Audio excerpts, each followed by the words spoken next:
de ces 11e journées des départements de pharmacie, journée scientifique dont le thème était la résistance aux antimicrobiens. Quels sont les enjeux, quels sont les défis et quelles sont les perspectives? Durant ces 2 journées, nous avons réfléchi, nous avons échangé et nous avons partagé et nous avons également dégagé des pistes de recherche et des pistes de réflexion pour le bien-être de nos populations. Ces 11e journées ont enregistré la participation de 144 personnes et nous avons eu à partager des communications orales qui étaient au nombre de 57, avec plus de 40 communications affichées qui avaient été faites par des jeunes. Et ces communications ont été primées.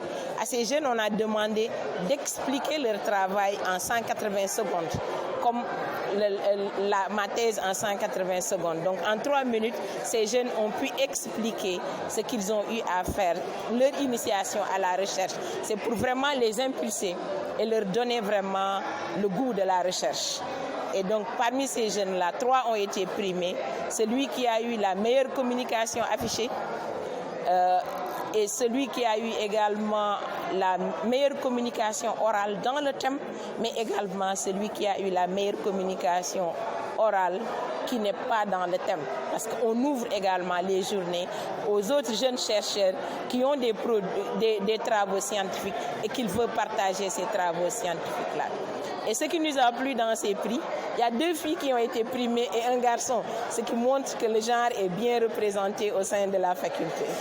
Ouais. Et là, en termes de perspective, on a eu à travailler avec des collègues vétérinaires et des pistes de recherche sont sorties de ces journées. Nous allons continuer la réflexion avec ces collègues vétérinaires et voir comment nous pouvons faire davantage ce type de formation pour que tous les praticiens soient outillés pour pouvoir vraiment faire face à ce fléau. Parce que sinon, on ne fait rien. Comme le dit l'OMS, la FAO et l'OIE, d'ici 2050, 10 millions de personnes vont mourir uniquement par des problèmes liés à la résistance.